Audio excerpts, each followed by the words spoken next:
എല്ലാവർക്കും നമസ്കാരം. സൂപ്പർ നോട്ട്സിന്റെ പുതിയൊരു സെക്ഷനിലേക്ക് ഏവർക്കും സ്വാഗതം. ഇന്ന് ഞാൻ എത്തിയിരിക്കുന്നത് നമ്മളുടെ സിഗ്മണ്ട് ഫ്രോയിഡിന്റെ ഒക്കെ ഒരു തിയറിയുമായിട്ട് റിലേറ്റ് ചെയ്ത ഡിഫൻസ് മെക്കാനിസവുമായിട്ടാണ്. വളരെ പ്രധാനപ്പെട്ട ഒരു ടോപ്പിക്കാണെന്ന് എല്ലാവർക്കും അറിയാമല്ലോ അല്ലേ, ഡിഫൻസ് മെക്കാനിസം. കാരണം ഇത് നമ്മളെല്ലാവരും എപ്പോഴും അനുവർത്തിക്കുന്ന കുറേ കാര്യങ്ങൾ ഇതിനകത്തുണ്ട്. അപ്പം നമ്മളിത് പഠിക്കുമ്പോൾ തന്നെ അറിയാം, ഇതൊക്കെ ഞാനും ചെയ്യുന്നതാണല്ലോ, അല്ലെങ്കിൽ ഞാൻ ചെയ്തിട്ടുള്ളതാണല്ലോ എന്നൊക്കെ നമ്മൾ ചിന്തിക്കും അല്ലേ. അപ്പോൾ നമ്മുടെ കാര്യങ്ങളൊക്കെ തന്നെയാണ് നമ്മൾ സൈക്കോളജിയിൽ പഠിക്കുന്നത്. നമ്മളെ തന്നെ അവിടെ അങ്ങ് പ്രതിഷ്ഠിച്ചാൽ മതിയൊക്കെ നമുക്ക് എളുപ്പത്തിൽ മനസ്സിലാക്കാം അല്ലേ. അപ്പോൾ നമുക്ക് പാഠത്തിലേക്ക് പോവാം. പ്രതിരോധ തന്ത്രങ്ങൾ, ഡിഫൻസ് മെക്കാനിസം. അതല്ലെങ്കിൽ ചിലപ്പോൾ ഇങ്ങനെ പ്രതിരോധ തന്ത്രത്തിന് പകരം സമായോജന തന്ത്രം എന്നായിരിക്കും ചോദിക്കുക കേട്ടോ. സമായോജന തന്ത്രങ്ങൾ, സമായോജന തന്ത്രങ്ങൾ. അതിൻ്റെ ഇംഗ്ലീഷ് എന്ന് പറയുന്നത് അഡ്ജസ്റ്റ്മെൻറ്റ് മെക്കാനിസം. ഡി ആണേ, അഡ്ജസ്റ്റ്മെൻറ്റ് മെക്കാനിസം, അഡ്ജസ്റ്റ്മെൻറ്റ് മെക്കാനിസംസ്. അപ്പോൾ ഒന്നുകിൽ സമായോജന ക്രിയാതന്ത്രങ്ങൾ, അതല്ലെങ്കിൽ സമായോജന തന്ത്രങ്ങൾ, പ്രതിരോധ തന്ത്രങ്ങൾ, ഡിഫൻസ് മെക്കാനിസം. അതാണ് നമ്മൾ പഠിക്കാൻ പോകുന്നത്. അപ്പോൾ എന്താണ് ഈ പ്രതിരോധ തന്ത്രങ്ങൾ എന്ന് പറഞ്ഞാൽ? അതിന് തുടക്കം കുറിച്ചത്, ഈ പ്രതിരോധ തന്ത്രങ്ങളെക്കുറിച്ച് ആദ്യമായിട്ട് പഠിക്കാൻ തുടങ്ങിയത് ആരാണെന്നറിയോ? നമ്മുടെ സിഗ്മണ്ട് ഫ്രോയിഡ് ആണ് അല്ലേ. സിഗ്മണ്ട് ഫ്രോയിഡ് ആണ്. ആരായിരുന്നു സിഗ്മണ്ട് ഫ്രോയിഡ്? ആരായിരുന്നു? ആധുനിക മനഃശാസ്ത്രത്തിൻ്റെ പിതാവാണ് സിഗ്മണ്ട് ഫ്രോയിഡ് എന്ന് പറയുന്നത്. ആധുനിക മനഃശാസ്ത്രത്തിൻ്റെ പിതാവാണ്, നമുക്കറിയാം, പഠിച്ചതാണ്. ആധുനിക മനഃശാസ്ത്രത്തിൻ്റെ പിതാവാണ്.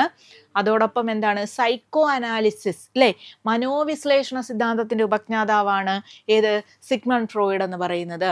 അപ്പോൾ നമ്മുടെ മനസ്സിനെ ഇത്, ഈഗോ, സൂപ്പർ ഈഗോ ഇല്ലേ, ഇത്, ഈഗോ, സൂപ്പർ ഈഗോ എന്നൊക്കെ പറഞ്ഞുകൊണ്ട് നമ്മൾ പഠിച്ചില്ലേ. ഇത് ഏത് പ്രിൻസിപ്പിളിനനുസരിച്ചായിരുന്നു പ്രവർത്തിക്കുന്നത്? ഇത് പ്ലഷർ പ്രിൻസിപ്പിളിലാണ്. ഈഗോ എന്ന് പറയുന്നത്, അഹം എന്തായിരുന്നു? അഹം എന്ന് പറയുന്നത് റിയാലിറ്റി പ്രിൻസിപ്പിൾ, യാഥാർത്ഥ്യ തത്വത്തിൽ പ്രവർത്തിക്കുന്ന ഒരു മനസ്സിൻ്റെ ഘടകമാണ് അല്ലെ, വ്യക്തിത്വ ഘടകമാണ്. പിന്നെയോ ഈഗോ കഴിഞ്ഞു. ഇനി സൂപ്പർ ഈഗോ എന്ന് പറയുമ്പോൾ അത്യഹം എന്തായിരുന്നു? ഈഗോയുടെ തന്നെ പരിണിത രൂപമായ അത്യഹം ഏത് പ്രിൻസിപ്പിളിലാണ്? മൊറാലിറ്റി പ്രിൻസിപ്പിൾ അനുസരിച്ചാണ് അല്ലേ, മൊറാലിറ്റി പ്രിൻസിപ്പിൾ അനുസരിച്ചാണ് പ്രവർത്തിക്കുക എന്ന് പറഞ്ഞു. അപ്പോൾ ഈ ഇത്, ഈഗോ, സൂപ്പർ ഈഗോ എന്നുള്ള കാര്യങ്ങളിലെല്ലാം പഠനം നടത്തിയ വ്യക്തിയാണ് ആര്? Sigmund Freud.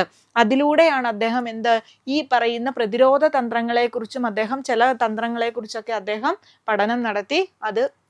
അതാണ് നമ്മൾ പഠിക്കാൻ പോകുന്നത്. അപ്പോൾ നോക്കുക, ഈ പ്രതിരോധ തന്ത്രങ്ങളെക്കുറിച്ച് ആദ്യമായി പഠനം നടത്തിയത് അല്ലെങ്കിൽ അതിനൊക്കെ വന്നത് ആരാണ്? സിഗ്മണ്ട് ഫ്രോയിഡ് ആണ്. അതാണ് ഞാൻ തുടക്കം കുറിച്ചതെന്ന് സൂചിപ്പിച്ചത്, സിഗ്മണ്ട് ഫ്രോയിഡ്. ഇനി എന്താണ് മക്കളെ പ്രതിരോധ തന്ത്രങ്ങൾ എന്ന് പറഞ്ഞാൽ എന്താണ്? മാനസിക അസ്വാസ്ഥ്യം, അപകടം എന്നിവയിൽ നിന്നും സ്വയം രക്ഷ നേടാൻ വ്യക്തി അവലംബിക്കുന്ന സംരക്ഷണ തന്ത്രമാണ് പ്രതിരോധ തന്ത്രങ്ങൾ. എന്താ പറഞ്ഞത്? മാനസിക അസ്വാസ്ഥ്യങ്ങളിൽ നിന്നോ അപകടങ്ങളിൽ നിന്നോ സ്വയം രക്ഷ നേടാൻ വ്യക്തി അവലംബിക്കുന്ന സംരക്ഷണ തന്ത്രത്തെയാണ് നമ്മൾ എന്ത് വിളിക്കുക? പ്രതിരോധ തന്ത്രങ്ങൾ. മനസ്സിലായോ? അപ്പോൾ ഒരു വ്യക്തി എന്ത് ചെയ്യുന്നു? നമുക്കൊരു മാനസികമായ അസ്വാസ്ഥ്യം ഉണ്ടാകുന്ന സമയത്ത്, അതല്ലെങ്കിൽ എന്തെങ്കിലും അപകടങ്ങൾ ഉണ്ടാകുമോ, അപകടങ്ങളിൽ നിന്നോ എന്ത് ചെയ്യാൻ? സ്വന്തമായി രക്ഷപ്പെടുക, സ്വയം രക്ഷപ്പെടുന്നതിന് വേണ്ടി നമ്മൾ ഉപയോഗിക്കുന്ന തന്ത്രങ്ങളെ, സംരക്ഷണ തന്ത്രങ്ങളാണ് പ്രതിരോധ തന്ത്രങ്ങൾ എന്ന് പറയുന്നത്. Okay, clear? അപ്പോൾ പ്രതിരോധ തന്ത്രങ്ങളെക്കുറിച്ച് ആദ്യമായി പഠനം നടത്തിയത് സിഗ്മണ്ട് ഫ്രോയിഡ് ആണ്. എന്താ പ്രതിരോധ തന്ത്രം എന്ന് പറഞ്ഞത്? മാനസിക അസ്വാസ്ഥ്യങ്ങളിൽ നിന്നോ അപകടങ്ങളിൽ നിന്നോ രക്ഷപ്പെടുന്നതിനായി സ്വയം എന്ത് ചെയ്യുന്നു? സംരക്ഷണം ഇല്ലേ, ചില സംരക്ഷണ തന്ത്രങ്ങൾ അവലംബിക്കുന്നു. ഇതിനെയാണ് പ്രതിരോധ തന്ത്രങ്ങൾ എന്ന് പറയുന്നത്. നോക്കാം, സിഗ്മണ്ടിന്റെ പ്രവർത്തനങ്ങളെ വികസിപ്പിച്ചത് അന്ന ഫ്രോയിഡ് ആണ്. ആരാ? അന്ന ഫ്രോയിഡ്. സിഗ്മണ്ട് ഫ്രോയിഡിന്റെ പ്രവർത്തനങ്ങളെ അദ്ദേഹം ഈ പ്രതിരോധ തന്ത്രങ്ങളെ കുറിച്ചൊക്കെ ആദ്യമായിട്ട് പഠനം നടത്തി ചില കാര്യങ്ങളൊക്കെ അദ്ദേഹം പറഞ്ഞു. എന്നിട്ട് അദ്ദേഹത്തിന് ശേഷം ഈ അദ്ദേഹത്തിന്റെ പ്രവർത്തനങ്ങളെ കൂടുതൽ വികസിപ്പിച്ചത്, ലോകത്തിലേക്ക് കൂടുതൽ വികസിപ്പിച്ചത് ആരാണ്? അന്ന ഫ്രോയിഡ്. ആരാണ് അന്ന ഫ്രോയിഡ്? സിഗ്മണ്ട് ഫ്രോയിഡിന്റെ മകളാണ് അന്ന ഫ്രോയിഡ് കേട്ടോ. അന്ന ഫ്രോയിഡ്, സിഗ്മണ്ട് ഫ്രോയിഡിന്റെ മകളായ അന്ന ഫ്രോയിഡ് ആണ്. നോക്കിക്കേ, the ego and the mechanisms of defence. ഇത് ആരുടെ ബുക്കാണ്? അന്ന ഫ്രോയിഡിന്റെ ബുക്കാണ് മക്കളെ. The ego and the mechanisms of defence. നിങ്ങൾ ദ ഈഗോ എന്ന് കണ്ടോണ്ട് ആരെ ചാടിക്കേറി കറപ്പിക്കരുത്? സിഗ്മണ്ട് ഫ്രോയിഡിനെ ചാടിക്കേറി കറപ്പിക്കരുത്. The id ego and the ഇത് അല്ലേ, ദ ഈഗോ ആൻഡ് ദ ഇത് ആരുടേതാണ്? അത് സിഗ്മണ്ട് ഫ്രോയിഡിൻ്റെ ആണ്, നമ്മൾ പഠിച്ചതാണ്. പക്ഷേ the ego and the mechanisms of defence, എന്താണ്? മെക്കാനിസംസ് ഓഫ് ഡിഫെൻസ്, പ്രതിരോധ തന്ത്രങ്ങളെ കുറിച്ചും കൂടി പറഞ്ഞിരിക്കുന്നു. ആരാണ്? അന്ന ഫ്രോയിഡ്. ദ ഈഗോ, അവിടെ ആർക്ക് പ്രാധാന്യമുണ്ട്? ഈഗോയ്ക്ക് പ്രാധാന്യമുണ്ട്. ഈഗോ, അഹം, റിയാലിറ്റി പ്രിൻസിപ്പിൾ അനുസരിച്ചാണ് പ്രവർത്തിക്കുക, ഇല്ലേ? Reality principle. അപ്പോൾ എന്താണ്? ഇതിൻ്റെ പ്രവർത്തനങ്ങളെയൊക്കെ നിയന്ത്രിച്ച് നിർത്തുന്നത് ആരായിരുന്നു? ഈഗോ ആയിരുന്നു എന്ന് നമുക്കറിയാം. അഹം എന്ന തലമാണ്, അല്ലെങ്കിൽ മനസ്സിൻ്റെ ആ അഹം എന്ന വ്യക്തിത്വ ഘടനയാണ് എന്ത്? നമ്മുടെ ശരി തെറ്റുകളെ കുറിച്ചൊക്കെ ഇത് ചെയ്ത് എന്ത് ചെയ്യുന്നത്? നമ്മളെ നിയന്ത്രിച്ചു നിർത്തുന്നത്, ഇല്ലേ? സമയമായില്ല, സമയമാകട്ടെ, യാഥാർത്ഥ്യം മനസ്സിലാക്കി പെരുമാറാനൊക്കെ നമ്മളെ ഇത് ചെയ്യുന്നത്. അപ്പൊ അങ്ങനെ ഇത് ചെയ്തുകൊണ്ട് എന്താണ്? ആ യാഥാർത്ഥ്യത്തെ ഉൾക്കൊണ്ടുകൊണ്ട് നമ്മൾ ചില തന്ത്രങ്ങൾ, സ്വയം രക്ഷപ്പെടുന്നതിന് വേണ്ടിയുള്ള തന്ത്രങ്ങൾ മെനയുന്നു. അപ്പൊ അത് കണക്ട് ചെയ്ത് ഓർക്കുക. The ego and the mechanism of defence, അത് ആരുടെ ബുക്കാണ്? നമ്മളുടെ അന്ന ഫ്രോയിഡ്, സിഗ്മണ്ട് ഫ്രോയിഡിന്റെ മകളാണ് അന്ന ഫ്രോയിഡ്. അന്ന ഫ്രോയിഡിന്റെ ബുക്കാണ്, കേട്ടല്ലോ. ഇനി നോക്കുക, പ്രതിരോധ സംവിധാനങ്ങളെ കുറിച്ച് കൂടുതൽ പഠിക്കുകയും വർഗീകരിക്കുകയും ചെയ്ത മറ്റൊരു മനോവിശ്ലേഷകനാണ് ആരാണ്? ജോർജ് വെയ്ലൻഡ്. ആരാണ്? ജോർജ് വെയ്ലൻഡ്. അപ്പോൾ ജോർജ് വെയ്ലൻഡും ഒരു സൈക്കോ അനലിറ്റിക് അപ്രോച്ചിൽ പെടുന്ന ആളാണെന്ന് പഠിക്കുക. അതിന് വേണ്ടിയിട്ടാണ് ഞാൻ ആ പോയിന്റ് ഇട്ടത്.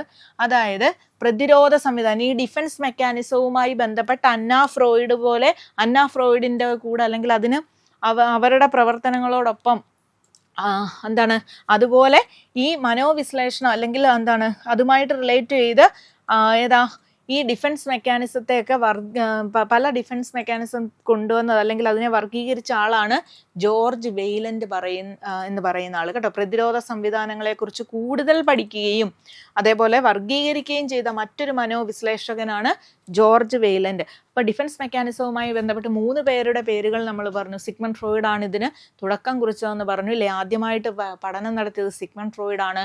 അതിനുശേഷം അന്ന ഫ്രോയിഡ് ആണ് അദ്ദേഹത്തിന്റെ പ്രവർത്തനങ്ങളെ കൂടുതൽ വികസിപ്പിച്ച് കുറേ ഡിഫൻസ് മെക്കാനിസംസ് അവർ ഡെവലപ്പ് ചെയ്തു. അതേപോലെ മറ്റ് പല ഡിഫൻസ് മെക്കാനിസംസും ക്ലാസിഫൈ ചെയ്ത, അതിനെക്കുറിച്ച് കൂടുതൽ പഠിക്കുകയും ക്ലാസിഫൈ ചെയ്യുകയും ചെയ്ത മറ്റൊരു സൈക്കോ അനലിറ്റിക് ആളാണ് ആര്? ജോർജ് വെയ്ലൻഡ്, കേട്ടോ. ജോർജ് വെയ്ലൻഡ് എന്ന് പറയുന്നത്, ഈ പേരൊക്കെ പറഞ്ഞതെന്ന് വെച്ചാൽ ചിലപ്പോൾ നമുക്ക് ഈ ജോർജ് വെയ്ലൻഡ് ഒക്കെ ഓപ്ഷനിൽ ഇട്ട് തന്നിട്ട് നമ്മൾ കേട്ടിട്ടേ ഇല്ലെങ്കിൽ നമ്മൾ അത് തന്നെ കറപ്പിച്ച് വെക്കും. ഇപ്പോൾ സൈക്കോ അനലിസിസുമായിട്ട് ബന്ധമില്ലാത്ത ആള് എന്ന് ചോദിക്കുമ്പോൾ ജോർജ് വെയ്ലൻഡ് ഒരു ഓപ്ഷനിലുണ്ടെങ്കിൽ നിങ്ങൾ അത് പറഞ്ഞില്ലെങ്കിൽ മനസ്സിലാവില്ലല്ലോ, അത് തെറ്റ് എഴുതി പോവില്ലേ. അപ്പോൾ അതൊക്കെ ശ്രദ്ധിക്കുക, കേട്ടോ. ജോർജ് വെയ്ലൻഡ്.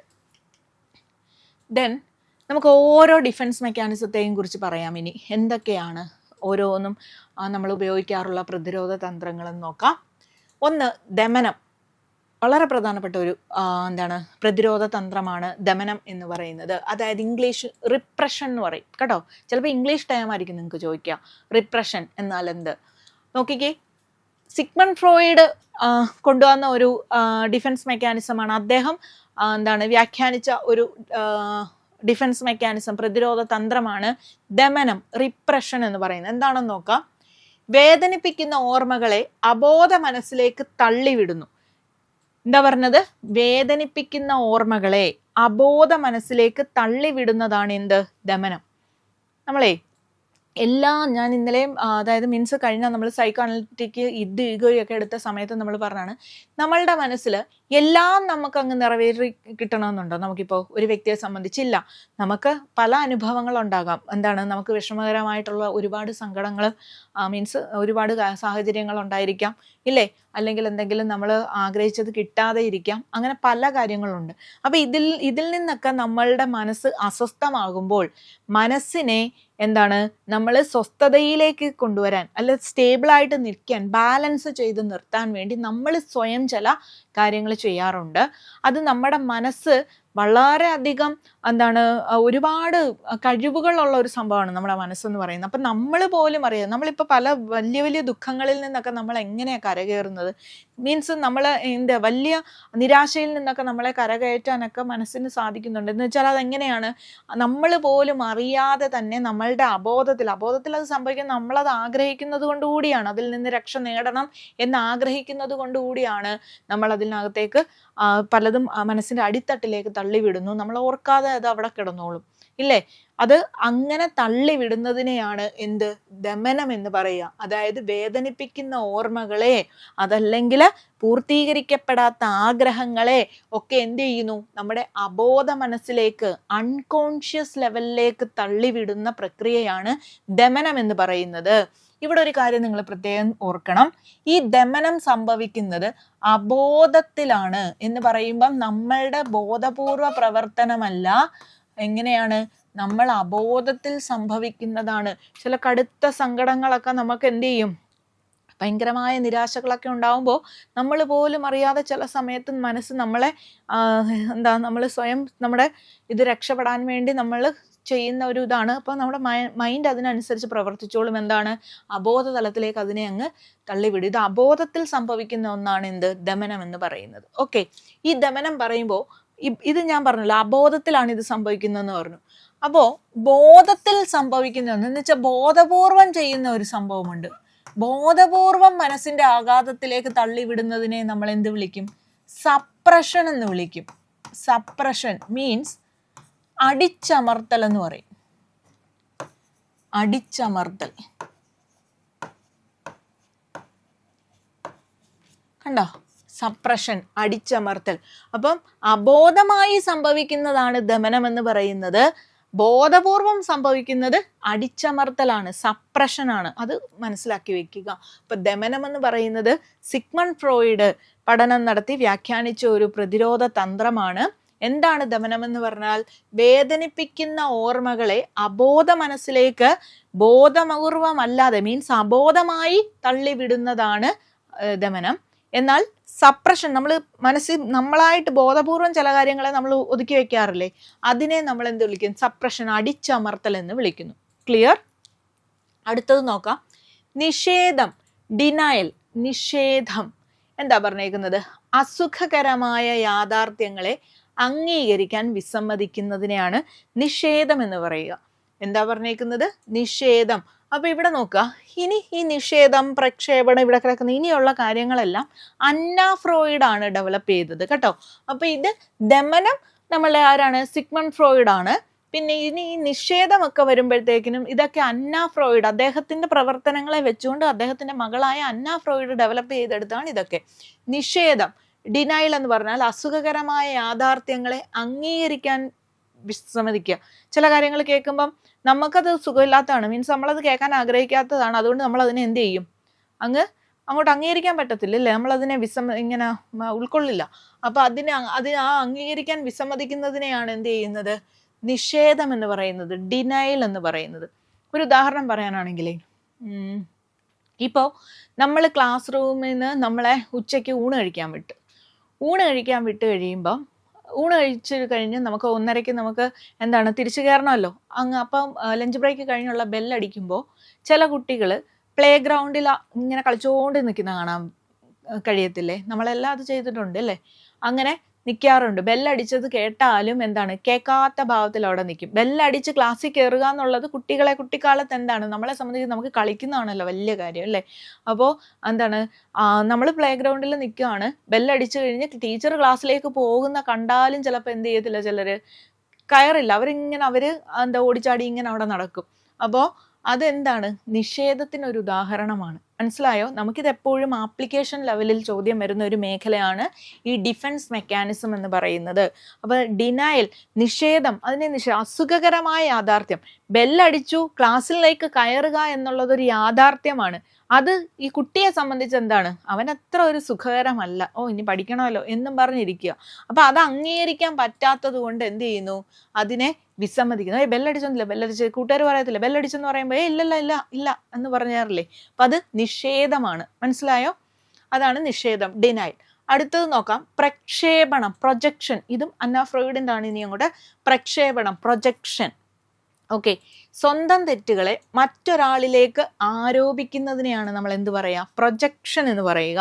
സ്വന്തം പോരായ്മകളെ, സ്വന്തം കഴിവുകേടുകളെ, അല്ലെ സ്വന്തം തെറ്റുകളെ മറ്റൊരാളിൻ്റെ പുറത്തേക്ക് എന്ത് ചെയ്യുന്നു, ആരോപിക്കുന്നു. നമ്മുടെ തെറ്റുകൾ എപ്പോഴും നമ്മളെപ്പോഴും എങ്ങനെയാണ് ചെയ്യുക, മറ്റൊരാളിൻ്റെ തലയെ വെച്ച് കൊടുക്കാൻ നോക്കത്തില്ലേ. പരീക്ഷയ്ക്ക് ഇപ്പോൾ നമുക്ക് എക്സാമ്പിളൊക്കെ ഇട്ടുകൊണ്ടായിരിക്കും എപ്പോഴും എന്ത് ചെയ്യുക, നമുക്ക് ഈ ഒരു മേഖലയിൽ നിന്ന് സാധാരണ ചോദ്യങ്ങൾ എക്സാമ്പിൾ ഇട്ടുകൊണ്ട് തന്നെയാണ് ചോദിക്കാറുള്ളത്. അതായത് ആപ്ലിക്കേഷൻ ലെവലിലാണ്. അപ്പോൾ ഇവിടെ പ്രൊജക്ഷൻ എന്ന് പറയുന്നത് നിങ്ങൾക്ക് ആപ്ലിക്കേഷൻ ലെവലിലെ ചോദ്യങ്ങൾ ചോദിക്കുമ്പോൾ ഒട്ടും തെറ്റുകൂടാതെ എഴുതണം എന്നുണ്ടെങ്കിൽ എന്ത് ചെയ്യണം, നിങ്ങൾ എന്താണ് അതുകൊണ്ട് ഉദ്ദേശിക്കുന്നത് എന്നുള്ളത് കറക്റ്റ് അത് ക്ലാരിഫൈ ചെയ്ത് പഠിക്കണം. അതില്ലെങ്കിൽ നിങ്ങൾക്ക് ഏതെങ്കിലും ക്വസ്റ്റ്യൻ പേപ്പറിൽ ആപ്ലിക്കേഷൻ ലെവൽ കണ്ട് ആ ക്വസ്റ്റ്യൻ പഠിച്ചാൽ മതി എന്ന് ചോദിച്ചാൽ എപ്പോഴും ഒരേ പോലെയല്ല ചോദിക്കുക. പലത് മാറ്റിയിട്ട് ചോദിക്കുമ്പോൾ നമുക്ക് എങ്ങനെ ചോദിച്ചാലും എഴുതാൻ പറ്റണമെങ്കിൽ അത് കറക്റ്റ് എന്താണ് അതിൻ്റെ ബേസ്, അതിൻ്റെ പിന്നിലുള്ള അടിസ്ഥാനപരമായ കാരണം എന്താണെന്നുള്ളത് പഠിക്കുക. അപ്പോൾ സ്വന്തം തെറ്റുകളെ മറ്റൊരാളിലേക്ക് ആരോപിക്കുന്നത് പ്രൊജക്ഷൻ. ഇപ്പോൾ പരീക്ഷ എഴുതുന്നു. ഇപ്പോൾ നമ്മൾ തന്നെ ചെയ്യുന്ന കാര്യം എടുത്തോ, PSC പരീക്ഷ എഴുതുന്നു. പരീക്ഷ കഴിയുമ്പോൾ നമ്മൾ പഠിച്ചില്ല, അതൊരു സത്യമാണ് ഇല്ലേ. പക്ഷെ എന്താണ്, PSC പരീക്ഷ കഴിയുമ്പോൾ നമ്മൾ ഇറങ്ങിയിരുന്ന് എന്താണ് PSC ചെയർമാനെ, അവർ അപ്പൂപ്പനെ അമ്മൂമ്മയും ഒക്കെ നമ്മൾ ചീത്ത വിളിക്കും. എന്തിനാ? കാര്യം എന്താ, നമ്മൾ പഠിക്കാത്തതൊരു യാഥാർത്ഥ്യമാണെങ്കിലും എന്ത് ചെയ്യുന്നു, മറ്റൊരാളിലേക്ക്. കാരണം നമ്മളൊന്നും എഴുതിയില്ല, അപ്പം എന്താ ജോലിയും കിട്ടുന്നില്ല, നമ്മൾ എഴുതിയിട്ടുമില്ല, അവരുടെ ക്വസ്റ്റ്യൻ്റെ പാറ്റേൺ മാറിയത് കൊണ്ടാണ് എന്നും പറഞ്ഞ് നമ്മൾ അവരെ എന്താണ് ചീത്ത പറയാറില്ലേ. അപ്പോൾ അതെന്താണ്, പ്രൊജക്ഷൻ. നമ്മുടെ തെറ്റുകളെ മറ്റൊരാളുടെ മേലേക്ക് ആരോപിക്കുകയാണ്, പ്രക്ഷേപണം, പ്രൊജക്ഷൻ. ഓക്കെ. ദെൻ അടുത്തത് യുക്തീകരണം എന്ന് പറയും കേട്ടോ. റാഷണലൈസേഷൻ, യുക്തീകരണം. എന്താണ് യുക്തീകരണം എന്ന് പറഞ്ഞാൽ? സ്വന്തം പരാജയത്തെക്കുറിച്ച് ന്യായീകരിക്കുന്നത്. സ്വന്തം പരാജയം, സ്വന്തം പോരായ്മ, സ്വന്തം കഴിവുകേട് തുടങ്ങിയവയെക്കുറിച്ച് എന്ത് ചെയ്യുകയാണ്, യുക്തി ഉപയോഗിച്ച് അങ്ങ് ന്യായീകരിച്ചുകൊണ്ടിരിക്കുന്നതിനെയാണ് യുക്തീകരണം എന്ന് പറയുന്നത് കേട്ടോ. യുക്തീകരണം, ന്യായീകരിക്കുക, യുക്തീകരണം, ന്യായീകരണം, യുക്തീകരണം, ന്യായീകരണം, അങ്ങനെ ഓർത്തു വെക്കുക. അപ്പോൾ ഈ സംഭവം 2 രീതിയിലാണുള്ളത്. അതായത് യുക്തീകരണം എന്ന് പറയുന്നത് 2 തരത്തിലുണ്ട്. അതിലൊന്നെന്ന് പറയുന്നത് പുളിമുന്തിരി ശൈലി. പുളിമുന്തിരി ശൈലി, ഇംഗ്ലീഷിൽ സോർ ഗ്രേപ്പിസം എന്ന് പറയും. കിട്ടാത്ത മുന്തിരി പുളിക്കുമെന്ന് പറയത്തില്ലേ, സോർ ഗ്രേപ്പിസം കേട്ടോ. അടുത്തത് മധുര നാരങ്ങാ ശൈലി. മധുര നാരങ്ങാ ശൈലി എന്ന് പറയുമ്പം സ്വീറ്റ് ലെമണിസം.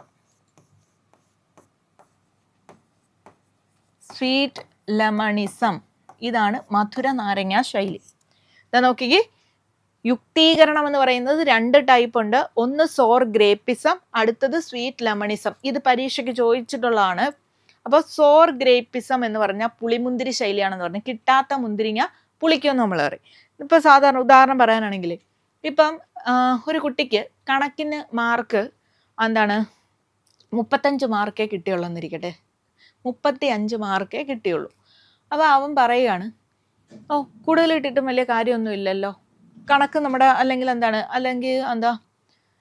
സി മാർക്കിൻ്റെ കാര്യം എടുക്കരുത്, അത് വേണ്ട, C mark 20 mark C mark കൊടുക്കുന്നു. അപ്പോൾ അവന് ചിലപ്പോൾ ഒരു 15 മാർക്കേ കിട്ടിയുള്ളൂ, മറ്റു കുട്ടികൾക്ക് ഇതിലൂടെ കൂടുതൽ കിട്ടിക്കാണും. അപ്പോൾ ഇവ എന്താ പറയും, കൂടുതൽ സി മാർക്ക് കിട്ടിയിട്ട് ഇപ്പം എന്ത് ചെയ്യാനാ, ഇത് സാരമില്ല, നമ്മൾ പഠിച്ചു വല്ലോ എഴുതിയെങ്കിലും നമുക്ക് അതിനകത്ത് മാർക്ക് കൂടുതൽ കിട്ടുമല്ലോ. അപ്പം എന്താണ്, നമ്മളെന്തെങ്കിലും ഈ അസൈൻമെൻ്റ് ഒക്കെ സമയത്ത് വെക്കാത്തത് കൊണ്ടൊക്കെ കൂടെ ആയിരിക്കാം എന്തിട്ട് സി മാർക്ക് അല്പം കുറഞ്ഞു പോയത്. അത് നമ്മുടെ പരാജയമല്ലേ, അല്ലെ നമ്മുടെ തെറ്റല്ലേ. അപ്പം അതിനെ നമ്മളങ്ങ് ന്യായീകരിക്കുക. അതിലൊന്നും കാര്യമില്ല. എന്താണ്, നമ്മൾ പഠിച്ചെഴുതിയ മാർക്കിനാണ് വാല്യൂ ഉള്ളത് എന്ന് പറയുമ്പോൾ എന്താണ്, അത് ഈ യുക്തീകരണമാണ്. ഈ സോർ ഗ്രേപ്പിസം, കിട്ടാത്ത മുന്തിരി പുളിക്കില്ല, അവന് കൂടുതൽ കിട്ടി, പക്ഷെ അത് അതിൻ്റെ ആവശ്യമൊന്നുമില്ല എന്നിങ്ങനെ പറയത്തില്ല, അതാണ് സോർ ഗ്രേപ്പിസം. അടുത്തത് മധുര നാരങ്ങാ ശൈലി, സ്വീറ്റ് ലെമണിസം എന്ന് പറയുമ്പോൾ നമുക്കൊരു നമ്മുടെ പോരായ്മ കൊണ്ട് ഒരു നഷ്ടം നമുക്കുണ്ടായി, പക്ഷെ അതേതാണ്ട് നമ്മുടെ വലിയ നേട്ടമാണെന്ന് നമ്മൾ കാണിക്കുന്നതിനെയാണ് ഏത് പറയുക, സ്വീറ്റ് ലെമണിസം എന്ന് പറയുന്നത്. എന്താ പറഞ്ഞത്, നമ്മളുടെ പോരായ്മ കൊണ്ട്, നമ്മുടെ പിടിപ്പുകേട് കൊണ്ട് നമുക്കൊരു നഷ്ടമുണ്ടായി, പക്ഷെ ആ നഷ്ടത്തെ നമ്മൾ വലിയ നേട്ടമായിട്ട് നമ്മൾ കണക്കാക്കുന്നു. അതിന് ഏറ്റവും ബെസ്റ്റ് എക്സാമ്പിളാണ് ഇപ്പോൾ ഒരു സൂപ്പർവൈസറെ ജോലിയിൽ നിന്ന് പിരിച്ചു വിട്ടെന്നിരിക്കട്ടെ. അപ്പോൾ ഇയാൾ കൂടെ ഉണ്ടായിരുന്ന ജോലി ചെയ്തവരെ കാണുന്ന സമയത്തോ അല്ലെങ്കിൽ ഇയാൾ പറയുകയാണ്, എനിക്ക് ആ കമ്പനിയിൽ നിന്ന് ഇറങ്ങിയതിന് ശേഷം വീട്ടിൽ ഇഷ്ടം പോലെ കാര്യം ചെയ്യാനുള്ള സമയമുണ്ട് എന്ന് പറയത്തില്ലേ. ഞാൻ അവിടെ നിന്ന് ഇറങ്ങിയത് തന്നെ നന്നായി. അയാളുടെ പ്രവർത്തനത്തിൻ്റെ പോരായ്മ കൊണ്ടാണ് എന്ത് ചെയ്തത്, അയാളെ ജോലിയിൽ നിന്ന് ഡിസ്മിസ് ചെയ്തത്. പക്ഷേ എന്ത് ചെയ്യുന്നു, അയാൾ അതിനെ ഒരുപാട് വലിയ നേട്ടം കിട്ടിയത് കണക്ക് പറയുകയാണ്. എന്ന് പറഞ്ഞാൽ എനിക്ക് അവിടെ നിന്ന് ഇറങ്ങിയത് കൊണ്ട് എന്താണ്, എൻ്റെ വീട്ടിലെ മുഴുവൻ കാര്യം നോക്കാൻ ഇപ്പം എനിക്ക് സമയമുണ്ട്, ഭാര്യയുടെയും കൊച്ചുങ്ങളുടെയും ഒക്കെ നോക്കാൻ സമയമുണ്ട്, എനിക്ക് വീട്ടിൽ തന്നെ കൂടുതൽ ഇത് ചെയ്യാൻ പറ്റുന്നുണ്ട് എന്നൊക്കെ പറഞ്ഞ് ഇയാൾ അതായത് വലിയ നേട്ടമായിട്ട് പറയുന്നു. അതാണ് ഇത് സ്വീറ്റ് ലമണിസം എന്ന് പറയുന്നത്. അപ്പൊ തെറ്റായ കാരണത്തിലൂടെ എന്ത് ചെയ്യുകയാണ്, സ്വന്തം പരാജയത്തെ ന്യായീകരിക്കുന്നതിനെയാണ് നമ്മൾ എന്ത് വിളിക്കുക, ഈ പറഞ്ഞ യുക്തീകരണം, റാഷണലൈസേഷൻ എന്ന് പറയുന്നത്. ഇത് 2 ടൈപ്പാണെന്ന് പറഞ്ഞു, സോർ ഗ്രേപ്പിസവും സ്വീറ്റ് ലെമണിസവും. ഓക്കെ, ദെൻ അടുത്തതാണ് സ്ഥാനമാറ്റം, ഡിസ്പ്ലേസ്മെന്റ്. നമ്മൾ ഡിസ്പ്ലേസ്ഡ് ആങ്കർ എന്നൊക്കെ കേട്ടിട്ടില്ലേ. സ്ഥാനമാറ്റം, ഡിസ്പ്ലേസ്മെന്റ്, പ്രേരകത്തിന്റെ യഥാർത്ഥ സ്വഭാവം മറച്ചു വെച്ച് പ്രവർത്തിക്കുന്നു. പ്രേരകത്തിന്റെ എന്ന് വെച്ചാൽ, പ്രേരകം എന്ന് പറഞ്ഞാൽ നമ്മൾക്ക് ഒരു സംഭവം ഉണ്ടാകാൻ എന്താണോ പ്രേരണയായത് അതിനെ പ്രേരകം എന്ന് പറയുന്നില്ലേ. ആ പ്രേരകത്തിന്റെ യഥാർത്ഥ സ്വഭാവം മറച്ചു വെച്ച് പ്രവർത്തിക്കുന്നു. അതാണ് ഡിസ്പ്ലേസ്മെന്റ് എന്ന് പറഞ്ഞാൽ. എക്സാമ്പിൾ പറയുമ്പോൾ മനസ്സിലാകും ഒന്നുകൂടി. അതായത് എനിക്ക് ഒരു ദേഷ്യം വന്നു, ഒരാൾ കാരണം എനിക്ക് ദേഷ്യം വന്നു. അതായത് ഞാനിപ്പോൾ എൻ്റെ വീട്ടിൽ എൻ്റെ മക്കളോട് ചിലപ്പം ദേഷ്യപ്പെട്ടായിരിക്കും രാവിലെ ഇറങ്ങി വന്നത്. അപ്പം ഞാൻ സ്കൂളിൽ വന്നിട്ട് എന്ത് ചെയ്യുന്നു, ക്ലാസ്സിലിരിക്കുന്ന കുട്ടികളോട് ആ ദേഷ്യം കാണിക്കുന്നു. അപ്പം എന്താണ്, യഥാർത്ഥത്തിൽ ആ ദേഷ്യത്തിന് പ്രേരണയായത്, അതിൻ്റെ പ്രേരകം എന്ന് പറയുന്നത് എവിടെയാ, വീടാണ്, വീട്ടിലെ കുട്ടികളാണ്. പക്ഷെ ഞാനത് എവിടെയാ കാണിക്കുക, വന്നിട്ട് അത് മറച്ചു വെച്ചിട്ട് ഞാൻ എന്ത് ചെയ്യുന്നു, എൻ്റെ സ്കൂളിലെ കുട്ടികളോട് കാണിക്കുകയാണെങ്കിൽ അതെന്തായി, ഡിസ്പ്ലേസ്മെന്റ് ആയി. നമ്മൾ ഡിസ്പ്ലേസ്ഡ് ആങ്കർ എന്ന് പറയാറില്ലേ. ഡിസ്പ്ലേസ് എന്ന് വെച്ചാൽ ആദേശിക കോപം എന്ന് മലയാളത്തിൽ പറയും. അതും പരീക്ഷയ്ക്ക് ചോദിച്ചിട്ടുള്ളതാണ്. അതായത് ഇപ്പം നമ്മൾ ഒരാൾ ചായ കുടിച്ചുകൊണ്ടിരിക്കുന്ന സമയത്ത്, ഇപ്പം ചില വീടുകളിലൊക്കെ ആണുങ്ങളെ കണ്ടിട്ടില്ലേ, ഭാര്യ ചായ കൊടുത്ത് അത് കുടിച്ചുകൊണ്ടിരിക്കുന്ന സമയത്ത് എന്തെങ്കിലും ഇഷ്ടപ്പെടാത്തത് അയാൾ കണ്ടു കഴിഞ്ഞാൽ കപ്പും സോസറും ഒക്കെ എടുത്ത് എറിയുന്നൊക്കെ നമ്മൾ സിനിമകളിലൊക്കെ കാണാറില്ലേ. യഥാർത്ഥത്തിൽ ഈ കപ്പും സോസറും എന്തെങ്കിലും ചെയ്തിട്ടാണോ? അല്ല, അതിനോട് ദേഷ്യം കാണിക്കുക. അതാണ് ആദേശിക കോപം, ഡിസ്പ്ലേസ്ഡ് ആങ്കർ എന്ന് പറയും ഇല്ലേ. അതേപോലെ സ്കൂളിൻ്റെ ലെവലിൽ നമുക്ക് ചോദിക്കുമ്പോൾ സാധാരണ നമുക്ക് അങ്ങനെ ആപ്ലിക്കേഷൻ ലെവലിൽ കുട്ടികളുടെ ഇതിലേക്ക് വരികയാണെങ്കിൽ ഇപ്പോൾ ബെഞ്ചും ഡെസ്കും കുട്ടികൾ ടീച്ചേഴ്സിനോടുള്ള അല്ലെ പ്രിൻസിപ്പലിനോടുള്ള ദേഷ്യം തീർക്കാൻ വേണ്ടി സ്കൂളിലെ സാധനങ്ങൾ നശിപ്പിക്കുക, അതൊക്കെ എന്ന് പറയുന്നത് ഈ ഡിസ്പ്ലേസ്ഡ് ആങ്കറിന് എക്സാമ്പിളാണ്. അപ്പോൾ ഡിസ്പ്ലേസ്മെന്റ് എന്ന് പറയുമ്പോൾ പ്രേരകത്തിന്റെ യഥാർത്ഥ സ്വഭാവം മറച്ചു വെച്ച് മറ്റൊരു രീതിയിൽ അല്ലെങ്കിൽ മറ്റൊന്നിനോട് പ്രവർത്തിക്കുക, അതാണ് ഡിസ്പ്ലേസ്മെന്റ് എന്ന് പറയുന്നത്. ഓക്കെ, അടുത്താണ് പ്രതിഗമനം, റിഗ്രഷൻ എന്ന് പറയും കേട്ടോ. പ്രതിഗമനം, റിഗ്രഷൻ, അതായത് പിരിമുറുക്കം വരുമ്പോൾ കുട്ടിക്കാലത്തെ പോലെ പെരുമാറുക. നമുക്ക് മാനസിക സംഘർഷമൊക്കെ ഉണ്ടാകുന്ന സമയത്ത് നമ്മൾ കുട്ടിക്കാലത്തിലേക്ക് തിരിച്ചു പോവുക എന്നൊക്കെ പറയുക, അതാണ് റിഗ്രഷൻ. മീൻസ് പ്രതിഗമനം തിരികെ പോവുക എന്ന് പറയാറില്ലേ, അതാണ് അർത്ഥം. പ്രതിഗമനം, പിരിമുറുക്കം വരുന്ന സമയത്ത് എന്ത് ചെയ്യുന്നു, കുട്ടിക്കാലത്തെ പോലെ പെരുമാറുക. ഇപ്പോൾ ഒരു ഉദാഹരണം പറയാനാണെങ്കിൽ, നമ്മൾ ഇപ്പോൾ മൂത്ത കുട്ടിയാണെന്നിരിക്കട്ടെ, അപ്പോൾ ഇളയ ഒരു കുട്ടിയും കൂടെ ജനിക്കുമ്പോൾ അച്ഛൻ്റെ അമ്മയുടെയും സ്നേഹം കൂടുതൽ അങ്ങോട്ടേക്ക് പോകും എന്ന് തോന്നി എന്ത് ചെയ്യുക, അതൊരു മാനസിക സംഘർഷം മൂത്ത കുട്ടിക്ക് ഉണ്ടാകുന്ന ഒരു സ്റ്റേജാണ്. അപ്പോൾ ഇവിടെ കുട്ടിയിൽ മാനസിക പിരിമുറുക്കം ഉണ്ടാവുന്നു അല്ലേ. ഈ പിരിമുറുക്കം ഉണ്ടാകുമ്പോൾ അവൻ അതിനെ ഇത് ചെയ്യാൻ വേണ്ടി എന്താ ചെയ്യുന്നത്, ഇളയ കുട്ടിയെ പോലെ ഞാനും കുഞ്ഞാണ്, കിടക്കയിലെ മുള്ളും വലിയ ഒച്ചത്തിൽ കരയുക തുടങ്ങി അവരുടെ ശ്രദ്ധ തനിക്കും കിട്ടാൻ വേണ്ടിയിട്ട് പല കോപ്രായങ്ങളും കാണിക്കും. മീൻസ് കുഞ്ഞായിരുന്നപ്പോൾ എന്തൊക്കെ ചെയ്തു അതേപോലെ ഇവൻ കാണിക്കും. ഇതിനെയാണ് നമ്മൾ എന്ത് വിളിക്കുക, പ്രതിഗമനം, റിഗ്രഷൻ എന്ന് വിളിക്കുക കേട്ടോ. റിഗ്രഷൻ എന്ന് പറയാം. അപ്പോൾ മുതിർന്ന കുട്ടി അല്ലെങ്കിൽ മൂത്ത കുട്ടി എന്ത് ചെയ്യുന്നു, ഇളയ ഒരു കുട്ടി കൂടി ജനിച്ചു കഴിയുമ്പോൾ മാതാപിതാക്കളുടെ സ്നേഹം ലഭിക്കാൻ വേണ്ടിയിട്ട് എന്ത് ചെയ്യുന്നു, കുട്ടിക്കാലത്തെ പോലെ കിടക്കയിൽ മുള്ളുകയോ ഉച്ചത്തിൽ കരയുകയോ ഒക്കെ ചെയ്യുന്ന പ്രവണത കാണിക്കുക എന്ന് പറയുമ്പോൾ അത് പ്രതിഗമനമാണ്, റിഗ്രഷനാണ്. ഓക്കെ, ദെൻ അടുത്തത് പ്രതികരണം രൂപീകരണം എന്ന് വെച്ചാൽ പ്രതികരണ രൂപീകരണം അല്ലെങ്കിൽ പ്രതിക്രിയാവിധാനം എന്ന് പറയും. പ്രതിക്രിയാവിധാനം, റിയാക്ഷൻ ഫോർമേഷൻ പുതിയതായിട്ട് എന്ത് ചെയ്യാണ്, ഫോർമേഷൻ ഉണ്ടാക്കിയെടുക്കുകയാണ്, ഒരു പ്രതികരണം ഉണ്ടാക്കുന്നു. പ്രതികരണ രൂപീകരണം, പ്രതിക്രിയാവിധാനം, റിയാക്ഷൻ ഫോർമേഷൻ. നോക്കിക്കേ, ഒരാളുടെ യഥാർത്ഥമായ വികാരങ്ങൾക്ക് വിപരീതമായ രീതിയിൽ പെരുമാറുന്നു. യഥാർത്ഥമായ വികാരങ്ങൾക്ക് വിപരീതം. ഇപ്പോൾ എനിക്ക് ഒരു വ്യക്തിയെ കാണുമ്പോൾ എന്താണ് അയാളോട് എനിക്ക് ദേഷ്യമാണെന്നിരിക്കട്ടെ, പക്ഷെ അയാളെ കാണുമ്പോൾ ഞാൻ എന്ത് ചെയ്യുന്നു, ഭയങ്കരമായ സ്നേഹം അഭിനയിച്ച് കാണിക്കുന്നു. മനസ്സിലായി? അപ്പൊ യഥാർത്ഥമായ വികാരം എന്ന് പറയുന്നത് എന്താണ്? ദേഷ്യമാണ്. പക്ഷെ അവിടെ എന്ത് ചെയ്യാണ്? യഥാർത്ഥ വികാരത്തിന് വിപരീതം, ദേഷ്യം എന്ന വികാരത്തിന്റെ നേരെ വിപരീതം സ്നേഹമാണ് അല്ലെ? അപ്പോൾ ദേഷ്യമായിരിക്കുന്ന വ്യക്തിയോട് ഞാൻ എന്ത് ചെയ്യുന്നു? ഭയങ്കര സ്നേഹം അഭിനയിച്ച് കാണിക്കുക. അതാണ് എക്സാമ്പിൾ എന്ന് പറയുന്നത്. പ്രതികരണ രൂപീകരണം മീൻസ് പ്രതിക്രിയാ വിധാനം എന്ന് പറയുമ്പോൾ ഒരാളുടെ യഥാർത്ഥ വികാരങ്ങൾക്ക് വിപരീതമായ രീതിയിൽ പെരുമാറുന്നതിനെയാണ് ഈ റിയാക്ഷൻ ഫോർമേഷൻ എന്ന് പറയുക. നെക്സ്റ്റ് ഉദാത്തീകരണം, സബ്ലിമേഷൻ. ഇത് പരീക്ഷയ്ക്ക് മുറയ്ക്ക് ചോദിക്കുന്നതാണ്. സബ്ലിമേഷൻ അതേപോലെ ഡിസ്പ്ലേസ്മെന്റ് ഒക്കെ എപ്പോഴും ചോദിക്കാറുള്ളതാണ്. ഇപ്പൊ ഉദാത്തീകരണം എന്ന് പറയുമ്പോൾ അസ്വീകാര്യമായ ആഗ്രഹങ്ങളെ സാമൂഹിക അംഗീകാരമുള്ള പാതയിലേക്ക് തിരിച്ചുവിടുന്നതിനെയാണ് എന്ത്? സബ്ലിമേഷൻ, ഉദാത്തീകരണം എന്ന് പറയുന്നത്. അസ്വീകാര്യമായ കാര്യങ്ങളെ എന്ത് ചെയ്യുന്നു? സാമൂഹിക അംഗീകാരമുള്ള പാതയിലേക്ക് തിരിച്ചുവിടുന്നു. ഇത് സാധാരണ എപ്പോഴും പരീക്ഷയ്ക്ക് ഒരു ആപ്ലിക്കേഷൻ ലെവലിൽ PSC ചോദിക്കാറുള്ളതെന്ന് പറയുമ്പോൾ മക്കളില്ലാത്ത ദുഃഖം, അതെന്താണ്? അസ്വീകാര്യമായ ആഗ്രഹം, ആർക്കും അങ്ങോട്ട് സ്വീകരിക്കാൻ കഴിയാത്ത ഒരു ആഗ്രഹമാണ് അല്ലേ? അപ്പോൾ അത് അങ്ങനെ മക്കളില്ലാത്ത ദുഃഖം മറക്കുന്നതിന് വേണ്ടിയിട്ട് എന്തു ചെയ്യുന്നു? സാമൂഹിക പ്രവർത്തനങ്ങളിൽ വ്യാപൃതരാകുന്നു. അപ്പോൾ ആ മക്കളില്ലാത്ത ദുഃഖം മാനസികമായിട്ട് വളരെയധികം സംഘർഷാവസ്ഥയാണ്. അത് മറികടക്കാൻ വേണ്ടിയിട്ട് എന്ത് ചെയ്യുക? സാമൂഹിക പ്രവർത്തനത്തിൽ ഏർപ്പെടുക എന്ന് പറയുമ്പോൾ അത് സമൂഹത്തിന് അംഗീകാരമുള്ള പാതയല്ലേ, അതിലേക്ക് തിരിച്ചുവിടുന്നു. മനസ്സിലായോ? സാമൂഹിക അംഗീകാരമുള്ള പാതയിലേക്ക് തിരിച്ചുവിടുന്നു. ക്ലിയർ? ഇനി വേറെ ഉദാഹരണങ്ങളൊക്കെ വേണമെങ്കിൽ പറയാം. ഇപ്പോൾ ചിലർ എന്താണ്, ചില ആളുകൾക്ക് മോശം സ്വഭാവങ്ങൾ കാണും ഇല്ലേ? ആണുങ്ങൾക്കായാലും പെണ്ണുങ്ങൾക്ക് തിരിച്ചും എന്താണ് ചില മോശമായ സ്വഭാവങ്ങൾ ഉണ്ടായിരിക്കും.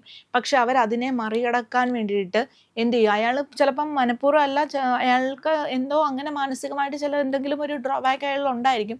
പക്ഷെ അതിനെയൊക്കെ മറികടക്കാൻ വേണ്ടി സമൂഹത്തിന് അംഗീകാരമുള്ള മറ്റ് ഈ കൂടുതൽ നല്ല മോറൽ സൈഡിലേക്കൊക്കെ അവരുടെ ആ ആക്ടിവിറ്റീസിനെ തിരിച്ചതിനെ മറികടക്കാൻ ശ്രമിക്കുന്നതൊക്കെ ഏതെന്ന് പറയാം?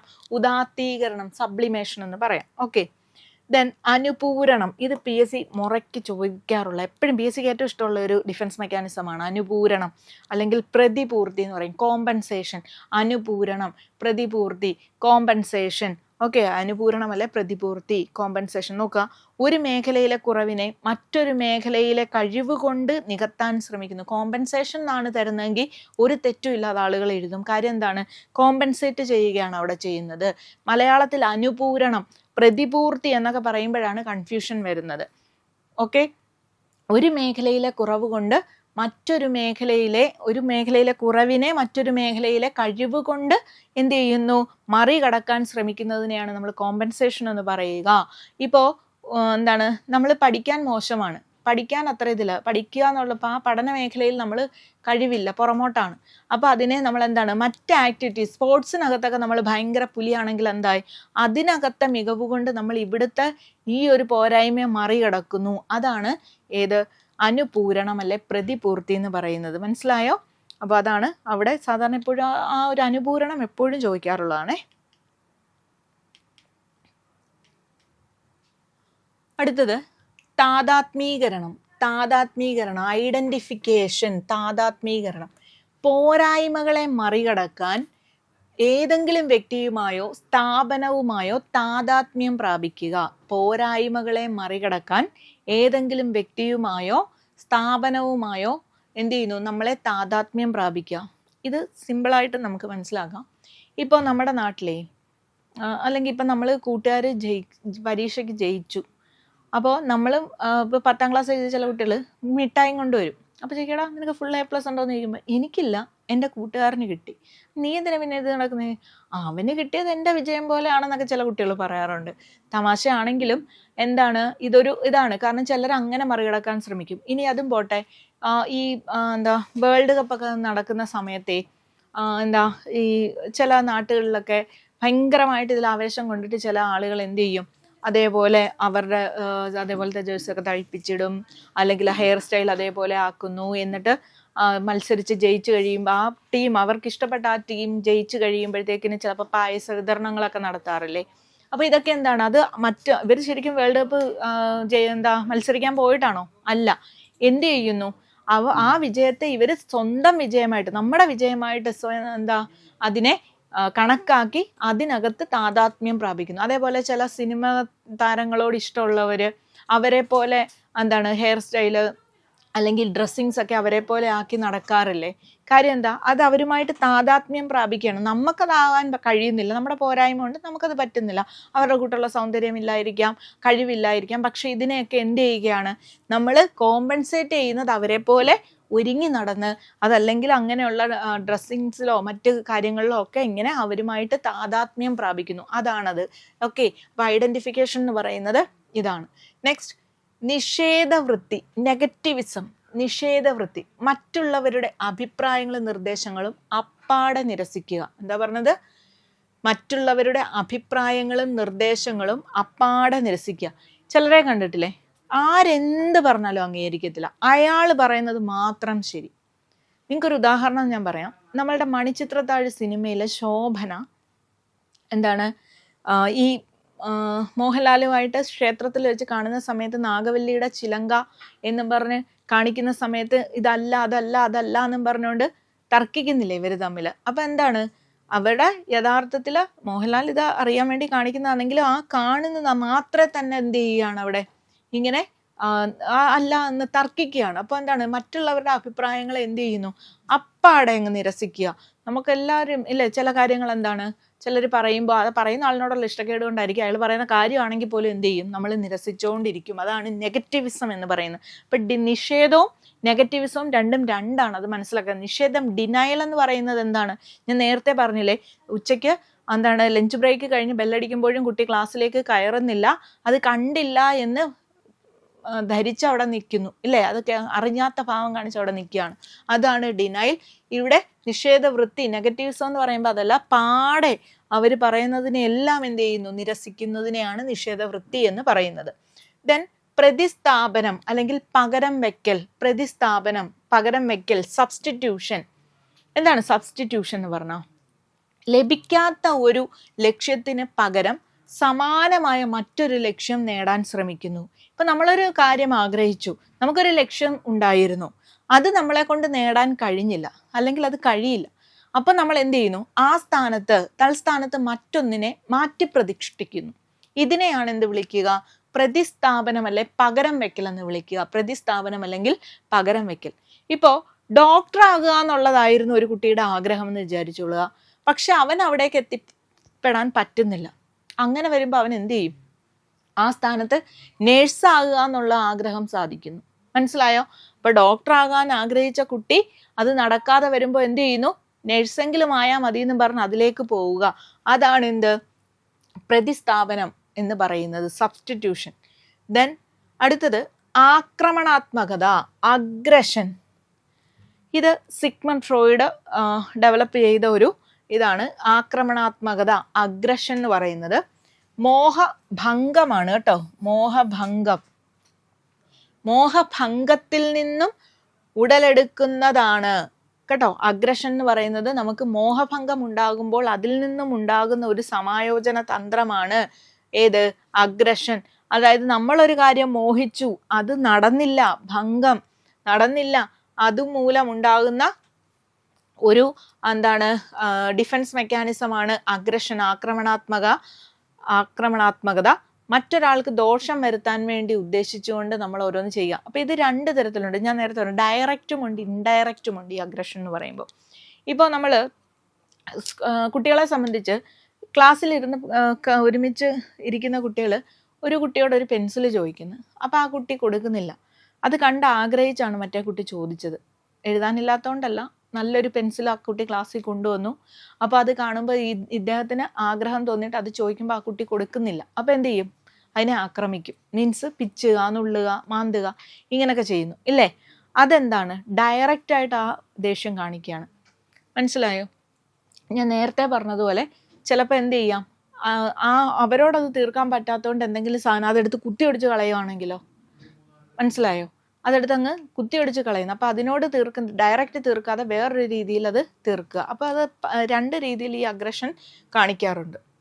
അടുത്തത് സഹാനുഭൂതി പ്രേരണം, സിമ്പതിസം എന്ന് പറയും. സഹാനുഭൂതി പ്രേരണം ഇതെന്ന് പറയുമ്പോൾ മറ്റുള്ളവരുടെ സഹതാപം നേടാനായി സ്വയം ഒരു ഇരയായിട്ട് അല്ലെങ്കിൽ ഞാനങ്ങ് രക്തസാക്ഷിയായിട്ട് എന്ത് ചെയ്യുന്നത്, അവതരിപ്പിക്കുന്ന പ്രവണതയൊക്കെയാണ് എന്ത്, ഈ പറഞ്ഞ സിമ്പതിസം എന്ന് പറയുന്നത്. സിമ്പതിസം, സഹാനുഭൂതി പ്രേരണം, സിമ്പതിസം. അതായത് ഇപ്പോൾ പരീക്ഷയിൽ തോറ്റിട്ട് വീട്ടിൽ വന്നിരുന്ന അയലത്തുകാർ ചോദിക്കുമ്പോൾ, അയ്യോ ഞാനങ്ങ് നല്ലോണം പഠിച്ചതാണ്, തലകുത്തി പഠിച്ചതാണ്, പക്ഷെ എന്ത് ചെയ്യാനാണ്, നമ്മൾ പറയാറില്ലേ PSCയുടെ ക്വസ്റ്റ്യൻ പാറ്റേൺ മാറി, അതുകൊണ്ട് ഞങ്ങൾക്ക് എന്ത് കിട്ടുന്നില്ല, ജോലി കിട്ടുന്നില്ല, സിമ്പതി മറ്റയ്യോ. അപ്പോൾ ആൾക്കാർ വിചാരിക്കും, ശരിയാണ്, അപ്പോൾ ചെപ്പം നോക്കിയാലും പഠിച്ചുകൊണ്ടിരുന്നതാണ്, നല്ലോണം പഠിച്ചു. നമ്മുടെ ഈ ബുക്ക് കാണും, പക്ഷെ നമ്മൾ പഠിക്കണമെന്ന് നിർബന്ധമൊന്നും ഇല്ലല്ലോ. അപ്പോൾ എന്താണ്, ശരിക്കും അത് ഭയങ്കരമായിട്ട് കഷ്ടപ്പെട്ടു, പക്ഷെ എന്ത് ചെയ്യാൻ, അയ്യോ വലിയ കഷ്ടമായിപ്പോൾ അവർ മാർക്ക് കൊടുത്തില്ല, അല്ലെങ്കിൽ എന്താണ്, ഇത് എടുത്തില്ല എന്നൊക്കെ പറയുമ്പോൾ എന്തായി, അത് സിമ്പതിസമായി.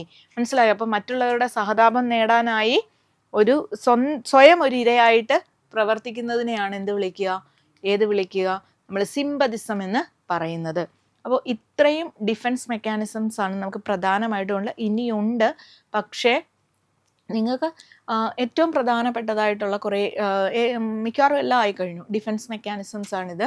പിന്നെ വിഡ്രോവൽ എന്ന് പറയുന്ന ഒരു സംഭവമുണ്ട്. വിഡ്രോവൽ എന്ന് പറയുമ്പോൾ എന്താണ്, പിൻവാങ്ങൽ. നമ്മൾ വിട്ടു നിൽക്കുക. നമുക്ക് സ്വീകരിക്കാൻ പറ്റാത്ത കാര്യങ്ങളെ നമ്മൾ എന്ത് ചെയ്യുന്നു, അതിൽ നിന്ന് നമ്മൾ എന്ത് ചെയ്യുന്നു, വിട്ടു നിൽക്കുന്നു, പാടെ മാറി നിൽക്കുക. അതാണ് വിഡ്രോവൽ എന്ന് പറയുന്നത്. പിന്നെ ഒന്നുണ്ട് ഭ്രമകൽപ്പന എന്ന് പറയും, ഫാൻറ്റസി, ഭ്രമകൽപ്പന. ഇത് കൂടാതെ ഞാൻ പറയുന്ന കാര്യങ്ങളാണ് ഫാൻറ്റസി. അതൊക്കെ ജസ്റ്റ് ഒന്ന് അറിഞ്ഞിരുന്നാൽ മതി. ഫാൻറ്റസി എന്ന് പറയുമ്പോൾ, ഭ്രമകൽപ്പന എന്ന് പറയുമ്പോൾ എന്താണ്, നമുക്ക് ഡയറക്റ്റ്ലി നമുക്കത് നടക്കാതെ പോകുന്ന കാര്യമാണ്, പക്ഷെ നമ്മളത് ഭാവനയിൽ അത് നടന്നതായിട്ട് സങ്കല്പിച്ച് സന്തോഷിച്ച് നടക്കുക. അതിനെയാണ് നമ്മൾ ഭ്രമകൽപ്പന, ഫാൻറ്റസി എന്ന് നമ്മൾ വിളിക്കുന്നത്. മനസ്സിലായോ? ഇതൊക്കെ നമ്മുടെ ഡിഫെൻസ് മെക്കാനിസംസ് ആണ്. ഈ പറഞ്ഞ എല്ലാം നമുക്ക് സ്വയം നമ്മൾ ചെയ്തിട്ടുള്ള കാര്യങ്ങളല്ലേ, നമുക്കറിയാം. എല്ലാ വ്യക്തികളും ഈ പറഞ്ഞ ഡിഫെൻസ് മെക്കാനിസംസ് എല്ലാം ഉപയോഗിച്ചുകൊണ്ട് തന്നെയാണ് അവൻ്റെ ജീവിതത്തിൽ അവൻ ജീവിക്കുന്നത്.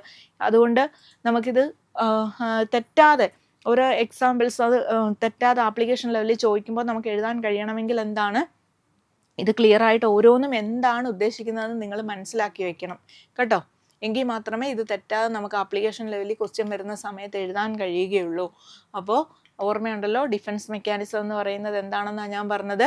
പ്രതിരോധ സംവിധാനങ്ങൾ എന്ന് പറയുന്നത് എന്തായിരുന്നു, അസ്വാസ്ഥ്യമോ അതല്ലെങ്കിൽ എന്താണ് അപകടമോ ഒക്കെ ഉണ്ടാകുമ്പോൾ അതിൽ നിന്നും മാറി നിൽക്കാൻ വേണ്ടിയിട്ട്, അല്ലേ, അതിൽ നിന്നും സ്വയം രക്ഷ നേടാൻ വേണ്ടി നമ്മൾ ഈ അപകടം എന്ന് പറയുമ്പോൾ നിങ്ങൾ എന്തെങ്കിലും വെഹിക്കിൾ ആക്സിഡൻ്റ് എന്ന് ഉദ്ദേശിക്കരുത്.